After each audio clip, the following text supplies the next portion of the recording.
RT के मुअज़्ज़ज़ दोस्तों, मैं हूँ रईस अहमद और आप तमाम देखने और सुनने वालों को अस्सलाम वालेकुम।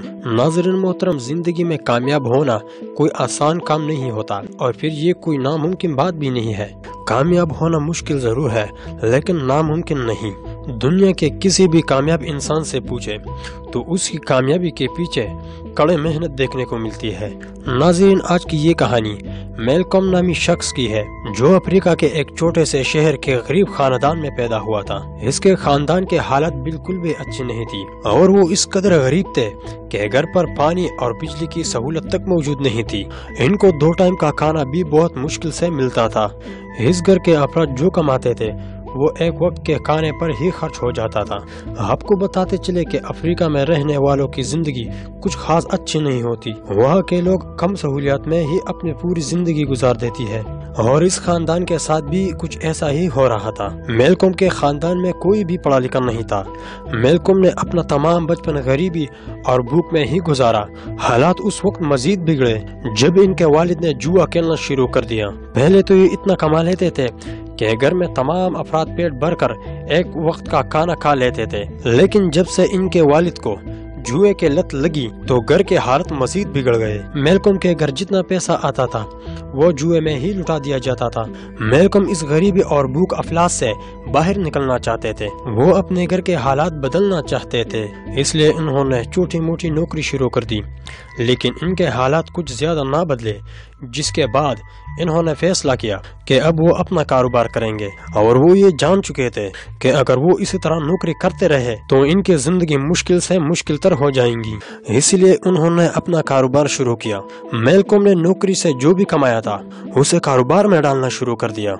उन्होंने इस पैसे से पुराने टायर्स खरीदे और उनको काटना शुरू कर दिया। ये सब करते हुए जब मैलकॉम के रिश्तेदारों ने उन्हें देखा तो उनका मजाक उड़ाने लगे। लोग उन्हें कहते कि ये पागल हो गया है जो पुराने टायर खरीद कर उनको काट रहा है।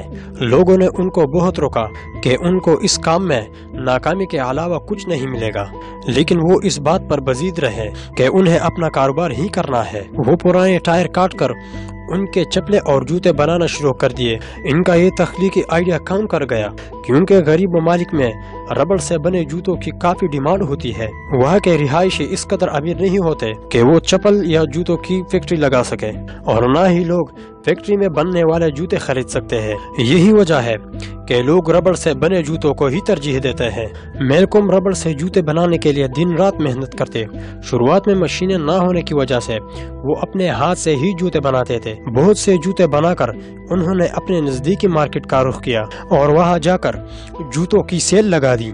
ये चप्पल ना सिर्फ सस्ती थी बल्कि मजबूत भी थी, जिसकी वजह से लोगों का ध्यान उस जूतों की तरफ ही गए और यूं मैलकॉम के बनाए गए जूते हाथों हाथ बिक गए। नाज़रीन, आप शायद ये जानकर हैरान होंगे लेकिन पहले ही दिन उनकी बनाई गई तमाम चप्पलें बिक गई। उन्होंने कभी भी नहीं सोचा था कि सब लोग इस प्रोडक्ट को इतना पसंद करेंगे कि एक ही दिन में सारी चप्पलें बिक जाएंगी। पहली बार में इतनी कामयाबी हासिल करने के बाद उनमें मजीद मेहनत का जज्बा पैदा हुआ। उन्होंने तमाम जूते बेचकर जो पैसा कमाया उन्होंने इस रकम से मजीद पुराने टायर्स खरीदे और मजीद अच्छी क्वालिटी वाले जूते बनाना शुरू कर दिए। यूं देखते ही देखते उनका ये प्रोडक्ट पूरे अफ्रीका में फैलने लगा। लोगों ने उनके बनाई हुई चप्पलें बहुत पसंद की क्योंकि ये इस्तेमाल के लिहाज से काफी मजबूत होती थी। वक्त गुजरता गया और अफ्रीका में मैलकॉम की बनाई गई चप्पलों की डिमांड बढ़ती चली गई। पहले कामयाबी के बाद उनके पास मजीद चप्पलें बनाने के लिए एडवांस ऑर्डर्स आने लगे, जिनमें ज्यादातर औरतें हुआ करती थी। वो अपने चप्पलों और जूतों को बेहतरीन बनाने के लिए मजीद मेहनत करने लगे और जूतों को अलग अलग डिजाइन देने लगे। अब उन्होंने जूतों और चप्पलों के बाद सैंडल भी बनाना शुरू कर दिए। मैलकॉम ऐसे प्रोडक्ट्स बना रहे थे जो लंबे अरसे तक चलती थी। वो इस कदर कामयाब हो चुके थे कि लोग दूर दूर से मैलकॉम की बनाई हुई चप्पलें खरीदने आने लगे। उनका काम कुछ हफ्ते यूं ही जारी रहा, जिसके बाद इनके पास एक अच्छी खासी आमदनी इकट्ठी हो गई और फिर मैलकॉम ने कारोबार मजीद बढ़ाने का सोचा। अब वो फैसला कर चुके थे कि वो अपनी फैक्ट्री लगाएंगे जहां इस तरह के बेहतरीन जूते बनाएंगे। انہوں نے ایک پرانی سی بلڈنگ میں فیکٹری کھولی جہاں دن رات مزدور کی طرح کام کرنے لگے اور جوتوں کی ڈیمانڈ مسلسل بڑھ رہی تھی، جس کی وجہ سے انہیں بہت زیادہ کام کرنا پڑتا تھا اور میلکوم مسلسل کام کرنے کی وجہ سے کافی کمزور بھی ہو چکے تھے۔ اس کے بعد میلکوم نے کام کو مزید تیز کرنے کے لیے کاریگرز بھرتی کر دیا۔